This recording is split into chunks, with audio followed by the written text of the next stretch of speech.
Here we are. Good afternoon, everybody. So, while we wait for other people to connect, and especially our guest to connect, please just let me know if you can hear my voice clearly.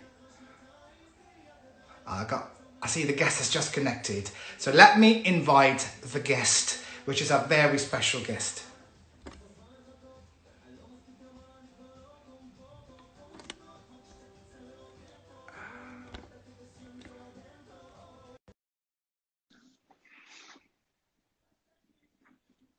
Let's see.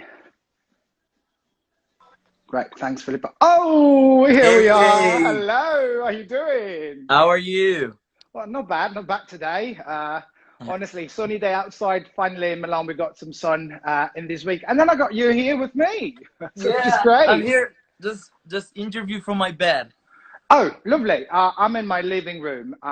So yeah, so in a comfortable house. So Yeah, how you doing, Imri? I'm good. It's the Israel Independence Day today. Yeah, so Chag Sameach. Thank you so much. Yeah, we're celebrating. Usually we celebrate around the country and performing and yeah, visiting some friends and family. But the situation is not Well, comfortable to do it right now, and we're not it's not allowed allowing to. us to do. Yeah. Yeah, yeah. Well, we So do we the have same to. thing here in Milan.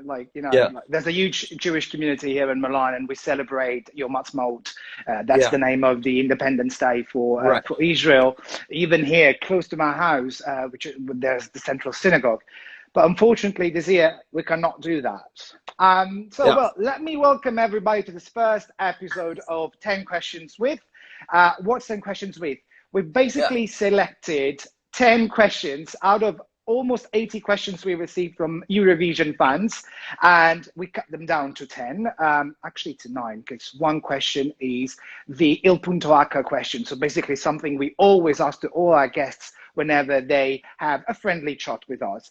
And to start with the first episode, we have a super special guest.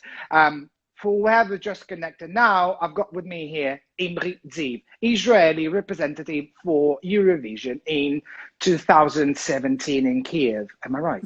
Yeah, you're right. I always get dates wrong. Uh, As I see people connected, I would love to start with you because I've got, first of all, I want to thank you for accepting this invitation and being here with us. You've been very nice. You were the first one who actually answered of a yeah. series of Eurovision artists we With contacted. with So thank pleasure. you. So thank you very much. I've tried for several years to have you with me on an interview, but finally got you here. So thank God. Great. Yeah. um, what's the situation now in Israel with this all madness from coronavirus? Wow. Situation. Really. I mean, it's starting to go back to routine, but until now it was really bad, really annoying, really sad. I think that we had to stop our life basically. We had to stay at home. We couldn't go to work. We couldn't perform. I mean, artists and stuff. Um, we couldn't see friends and family, and we couldn't hug, and it sucked. But I think now it's starting. I mean, here it's starting to be better. I mean, we're starting to go back to routine, to go back to school, to go back to gyms, and I hope it will be better. Well, you're very lucky because here in Italy, unfortunately, we are not allowed to go anywhere. We're almost about to Yeah, I know. start the second phase, which is not clear. Basically, you can see your parents, you can see your relatives, but still, if you're not married, then you cannot see your in-laws. And if you live far from your family, not in the same region, it's all a mess here. So Yeah, we're just waiting. I think Italy and Spain and other countries in Europe, the situation is worse from Israel. I think Israel made a decision in the first when it started in Europe. They made a. I'm sorry, when it started in China, they made a decision to stop flying to China, to stop the flights from China to Israel, and I think it helped a lot. I know that Europe didn't do it when it started, so yeah, we know. But I think it's not something to blame. I think that no one understood how to react to this situation, and I hope now it will get better Well, we in hope all over the so. world. Unfortunately, I think that everyone underestimated the real, the real danger Exactly. Yeah. of this disease. But Yeah. how are you actually coping with this self-isolation and social distancing? 'Cause if I'm not wrong, seeing from your social profiles, you're actually spending these days with your family, is it? Yeah, I did. I was with my family for the last month, and now I'm starting to see some friends because we are allowed to. So, um, but now I mean in this holiday in the Independence Day we have to stay at home. So I'm here. Hmm. We cannot go anywhere. Well, actually, you also Uh, had to spend Pesach like yeah, Pesach. isolated. Yeah, yeah, exactly. But it's It was fine. Well, it's horrible to be isolated and to be in quarantine, but yeah, you're allowed to spend time with your family and to stay with them, and you which is have not to see bad. the yeah, it's not bad. You have to see the positive side of it. Yeah, always try to see the Otherwise you bright gotta side. get crazy. Yeah, Yeah, yeah, I'm 100% sure. So yeah, before we get to the questions which we selected, as I said before, we received loads of questions through via DM, via emails for Imri from Eurovision's aficionados, and we then cut them down to only 9 questions. Then add our last question, which you will actually see by the end. yeah, We actually would like to talk a little bit about you and your recent career. So, you represented Israel in the Eurovision Song Contest 2017 in Kiev with the song I Feel Alive, which we were listening to it before. I don't know if you can hear the music in the yeah. I did. background, but now there's a remix. I saw no. I think I heard Imrico when I got in. Enrico, yeah, at the Yeah, beginning. Now there yeah. was I Feel Alive, and now there's, I think this is the remix you made with the sort of of a DJ. I can't hear it right now, but yeah, I guess it's yeah. And but the road to Eurovision did not start just in 2017. Am I right? No, of course not. I tried all my life to have a career in the music industry, in the in the showbiz, as an actor, as a singer, as a musician, and um, I had a few opportunities, but in the end, the Rising Star show, the Israeli national selection for the Eurovision. How do you Uh, call it in Israel in Hebrew? Because I'm never able to in pronounce Hebrew, it. it's Hakochav Haba, About l'Eurovision, which is mean L'Eurovision, yes. the next star for Start to Eurovision. Eurovision. Yeah. So this one, it gave me the opportunity to be exposed to the world and to Israel, and to become a singer, and to go to the Eurovision. Yeah, but I sang all my life. I think when everyone tells me that when I was 2 years old I sang Queen songs, and it was all the time there. My brother played in the guitar, so music was all the time inside our house, and I always said that the music is an industry. It's a profession that chooses you, like the one chooses the wizard in Harry Potter.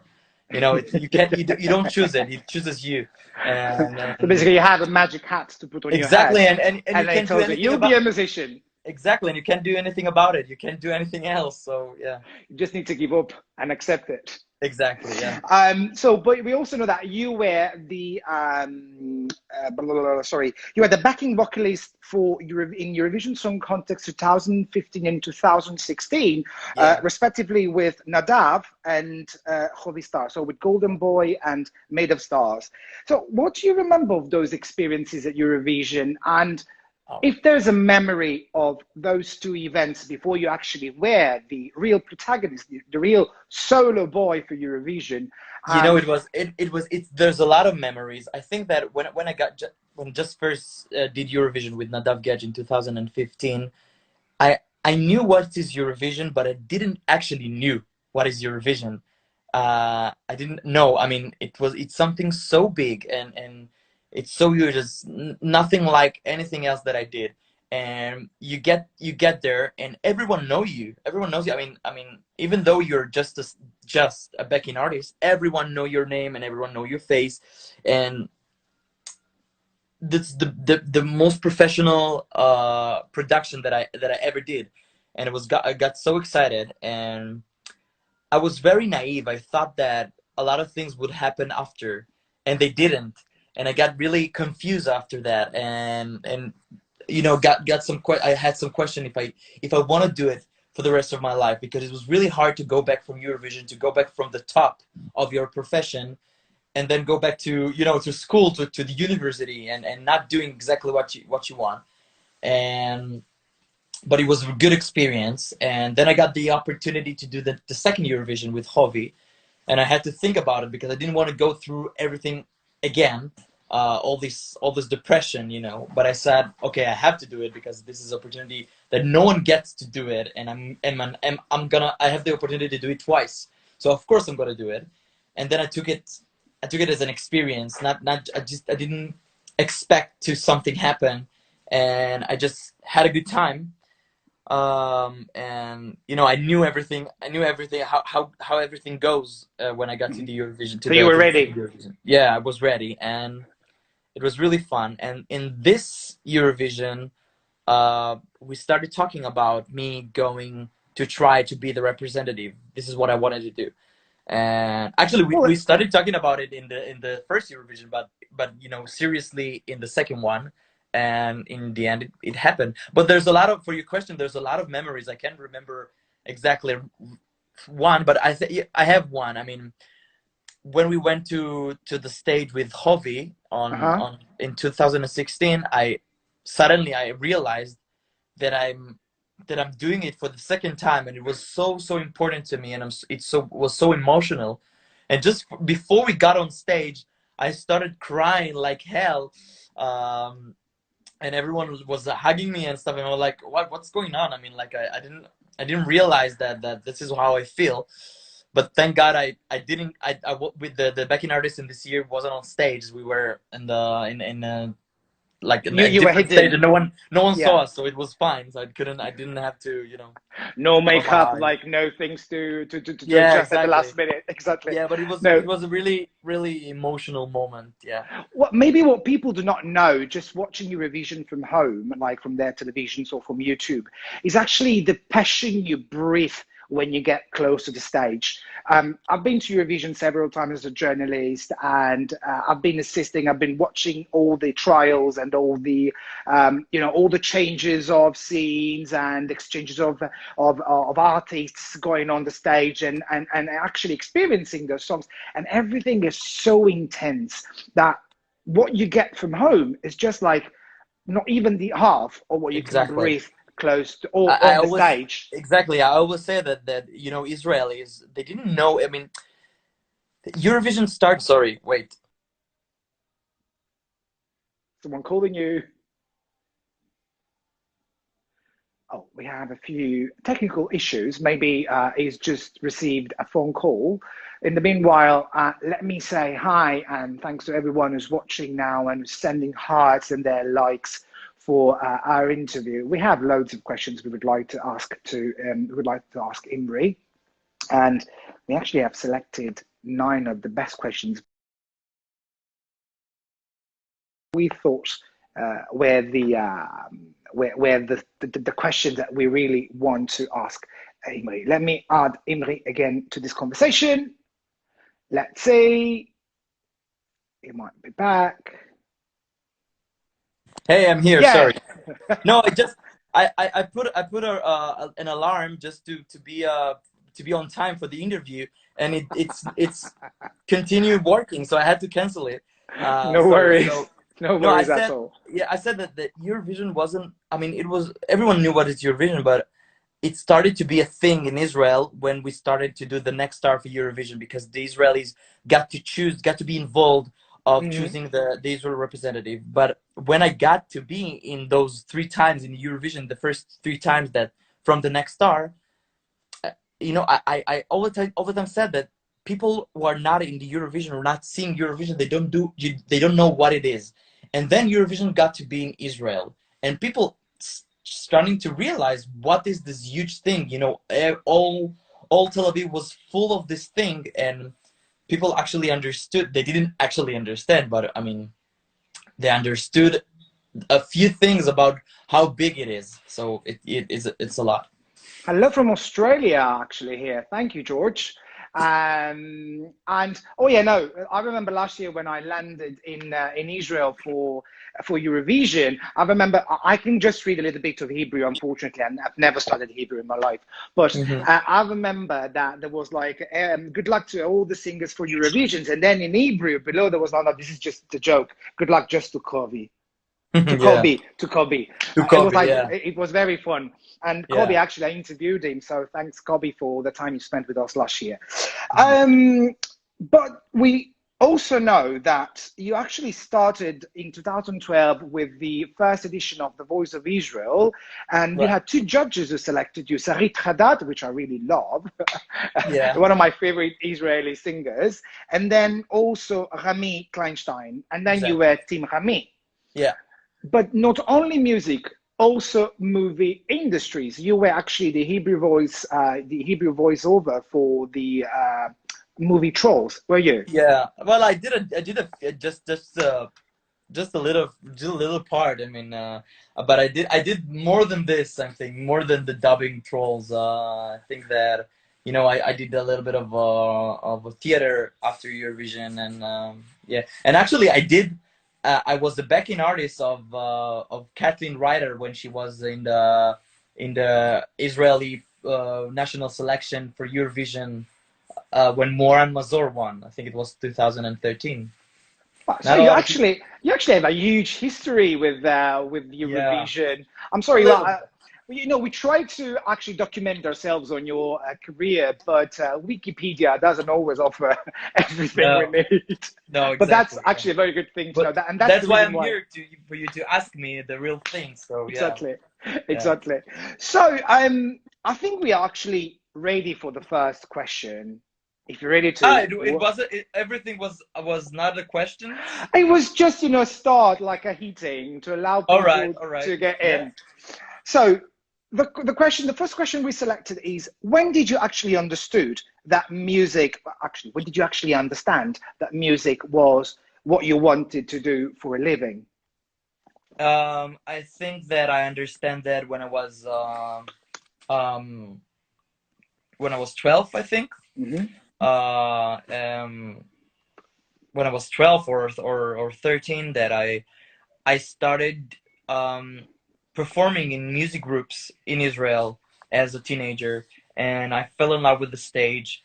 Um, I all the time did when I was a child. I did like a few shows in my home, and I liked the stage. I like to dance. I like to sing. I like You were to collecting act. the attention of all your Yes, family.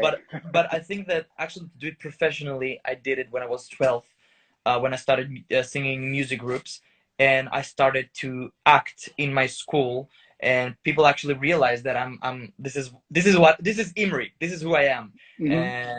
and I started working on it, and then I started studying music in high school, um, and started taking vocal lessons, and went to the army and went to sing there, and the history will tell. But I think that when I was 12, I actually realized that this is what I want to do, this is what I like, and I got all my life on it.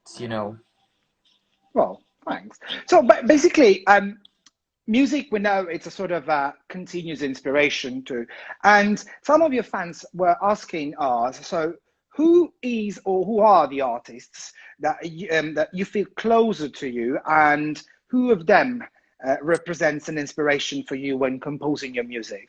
I don't know if I have someone with, I mean, not a specific person to be close to me. I have a lot of favorite artists, favorite singers. For me, I think I'm a singer who uses a lot of his vocals, uses a lot of his voice, and Hmm. I like those kind of singers. Like Beyonce, like Ricky Martin, like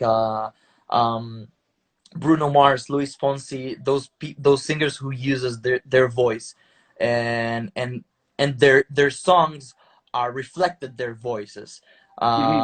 They can act, they can play with their voices. Depends on what music they have, and they have those kinds of music. So this is what I like. This is what touches my heart. Okay, wow, great. And now, get into Eurovision, to this whole happening around coronavirus. What was your reaction when you realized that Eurovision 2020 was cancelled due to coronavirus?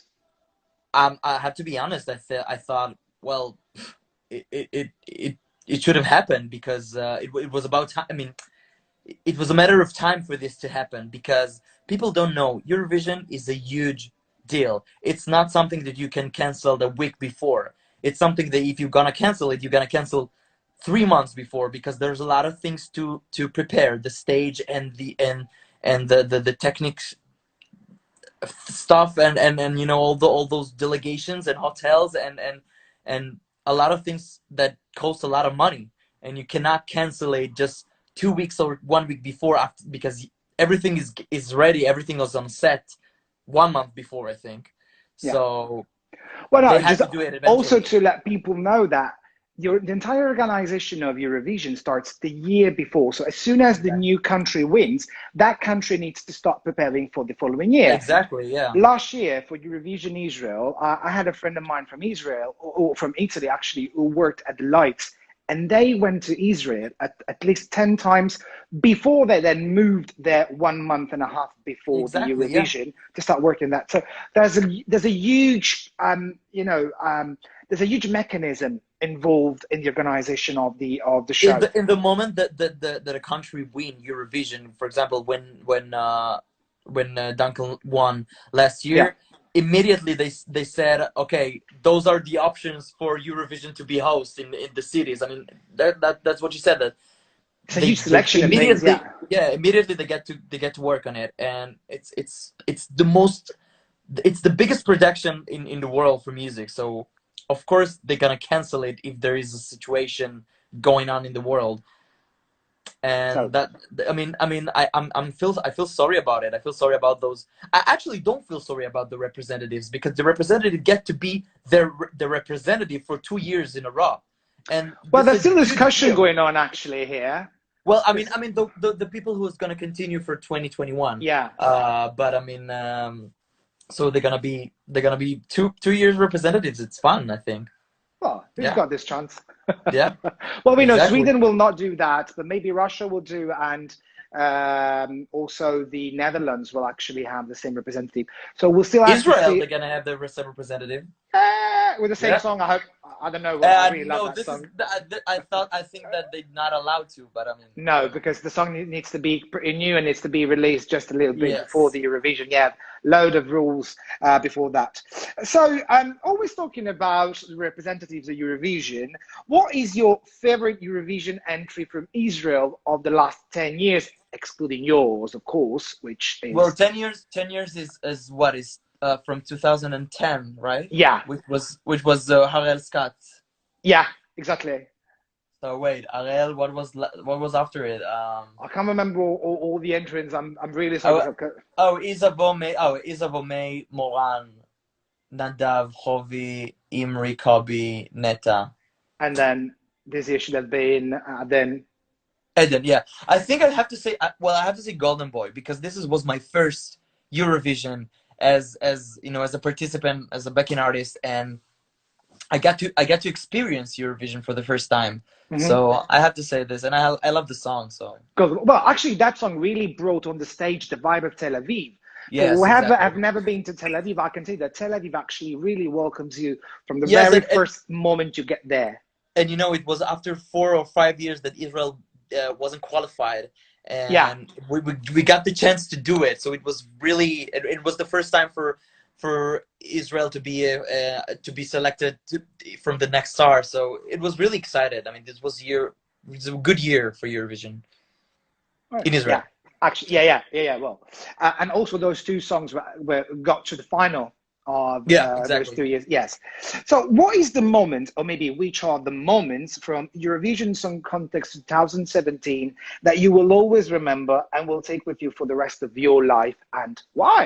Wow, so many moments, so many moments. I get this question a lot.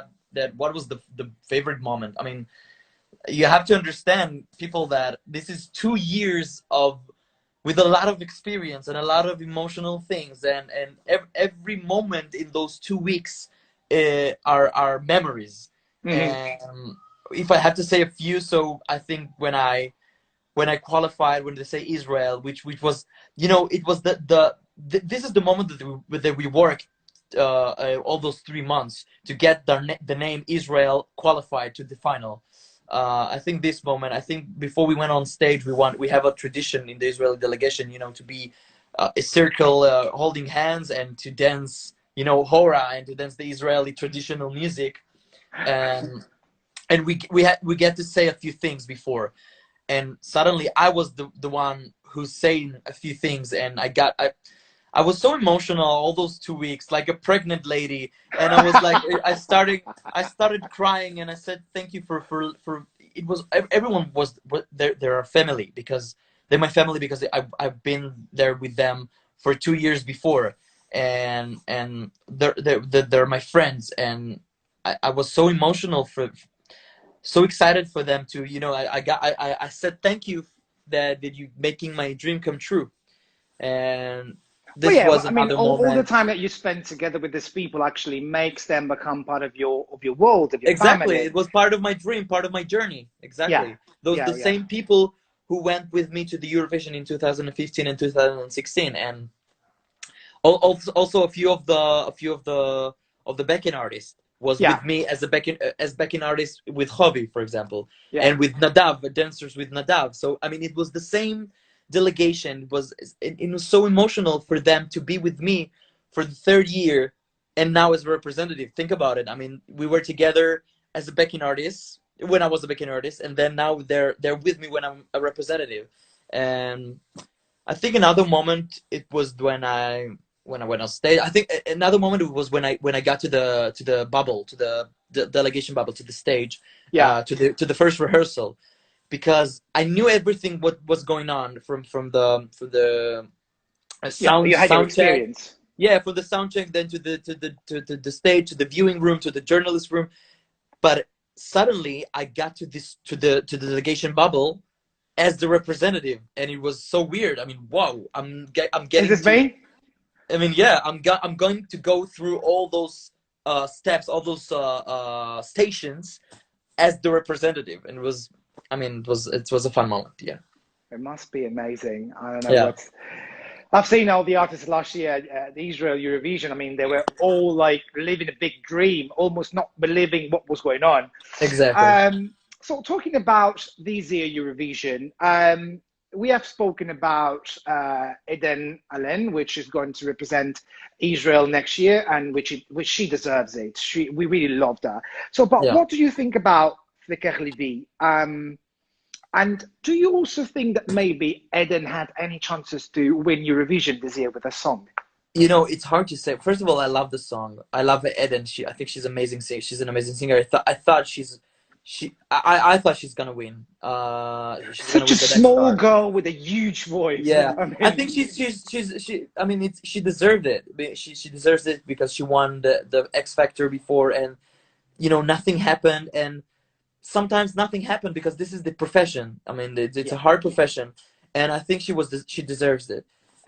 She won, and I think her song is really good. I mean, okay, Doron Madali, which wrote the song who won Eurovision, and yeah. Idan Reichel, which is one of the famous and One most of the most amazing famous Israeli artists. Yeah, songwriters. Yeah, exactly. So I mean, it's a recipe for a good thing.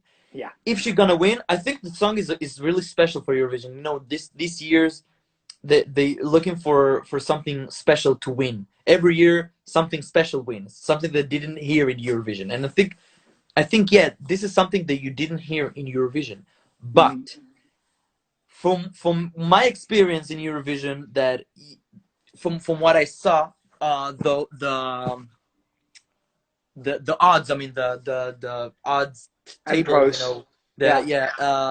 The Most of the time they correct. So if she was on the 20th yeah. place, it's a problem. I don't know. Sometimes there are surprises, but I love the song. Well, actually, last year, no one was given at the beginning. No one was given for winner the Netherlands song, but then suddenly he just got to the final, and he was the one who had to win. I mean, everyone was thinking that Italy was the winner of last year, and then everything changed at the very last minute. Yeah, but I think that the first three tops. I mean, it's something. It's a competition between them. Yeah, Usually, but I know. I mean, everything could happen. Anything could happen. I mean, I have to be honest. I really thought, and I really still think that if Eden would have participated to Eurovision this year, she would have won. I mean, the song was Really? something unique. She had the rhythm. She had the mix of cultures and languages, which is just great.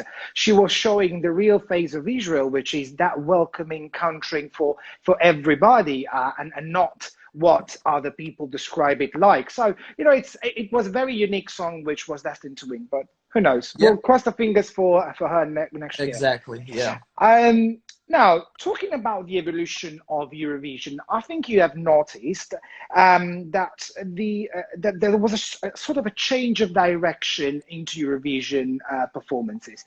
Basically, at the beginning, all artists started performing their songs in their own language. Then, in the last 10 years, more or less, a majority of artists started performing their songs in English, maybe with some words into their own language. There were just a few countries that kept their own language, like the Eastern European countries, and maybe France actually kept their own language, and Portugal for sure. And how do you actually see this thing of using English always more like a lingua franca? So I have to say that when I was the representative, a lot of people asked me why you're not singing in Hebrew. We won Eurovision when we sang in Hebrew. Yes, but it was 40 years ago or 20 years ago. This is not the same time we are in today. People want to hear what they understand, what they know. Mm-hmm. And I'm not talking about Italian, Spanish, French, or Portuguese, which are, I'm sorry, but they're like exotic languages. That a lot of Yeah. people know them, and a lot of people not like to hear them. I'm talking about Hebrew. I'm talking about Russian. I'm talking about, I don't know, Macedonian. People don't understand the language. It's not that they're not nice, the language. I love Hebrew, but I mean they don't understand it, and people want to hear something that they're familiar with. I think, in my opinion, that's why the usually the winners are English songs. Mm-hmm. Not always. You saw the Portuguese singer that he won, but it's Portuguese. I mean, it's another language. It's another kind of language. Mm-hmm. Um, It's a very I think musical one, I have to say. I mean, I do speak Portuguese and I do like the sound of Portuguese music, but that was exactly. quite, a unique event. That was the year when the world needed peace for what was going on in between Russia and Probably that's Ukraine. what I said. That every year it's different. I think it's nice that you put a few words in your language in an Hmm. English song, because it's still it's well it's hard to say. It's a country's competition. It's a country competition, but it's also a music competition. Hmm. So people want to put their country in their song, which is nice. I think that Neta did it, and Eden is doing it, and I think it's nice. But I think it should stay in English because people aren't. Yeah, I think the odds are really good when it's in English, but Yeah, not well, always. people are understanding more. Yeah, but again, every year it's different. Every year Yeah. something else wins. I mean, it's not a lot of people say, yeah, it's a Eurovision song. There's not a Eurovision song. It's not Mhm. anymore. So it's not anymore a thing. So every year something else wins. Well, apparently you do agree with the change towards English as a lingua franca with some words of your own language in it, which actually Hmm. allow people to understand more what you're singing. Um, Exactly. and we do like it.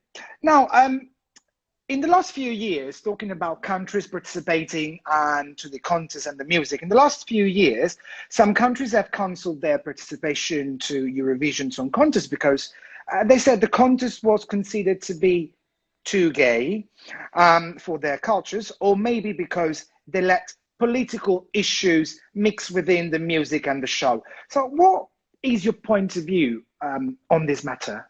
Uh, uh, well, I know it's difficult. Uh, no, it's not difficult. I mean, I have an answer. I mean, first of all, if it's too gay for you, so fuck off. But I mean, I don't think it is, because I think it's a nice performance. It's a nice, nice show to see. I mean, but I can agree. Well, it's hard because every time when we won in when we were in Eurovision, they said no, Israel it's not gonna win, never gonna win because it's too political, this competition, and because Israel is they have a lot of issues in politics. But in the end of the day, Netta won Eurovision. And no But politics were actually into her song. exactly, but I have to say that in my year, I felt a lot of politics in the other side. You know that countries are voting to each other and stuff. I see it. I can't lie when if I didn't see it. Well, Um, there's always been this big thing. I don't know, like assisting and watching Eurovision from home with friends. Sometimes before I started traveling to the Eurovision venues, it was always like that. When there was another country voting for countries, it was always like, especially San Marino with Italy. I mean, exactly. honestly, I still do not understand why we have another republic in our territory, which is big as like 4 blocks of the city of Milan where I live. So, you know, it's so strange. So why don't you vote for the same country where you are hosted? It's all so difficult. But yeah, I do understand your point of view. And Yeah, really, but you cannot control it. So no, don't be so arrogant that we are not gonna participate if it's too political, and go and have fun and represent your country and show your culture and show yourself. It's a good thing. Doesn't matter if you win or not. This is my exactly. opinion. This is my Well, opinion. But I mean, well, it's an opinion of an intelligent person. Sometimes we know that politicians do not own that big intelligence and culture that they should own to be able to run a country. But that's another thing, and we're not getting it's into another thing. politics Yeah, it's exactly. another. But thank you for sharing your point of view with us. Yeah. We're almost getting close to the end of this interview, and uh, I see we get in some other questions from me.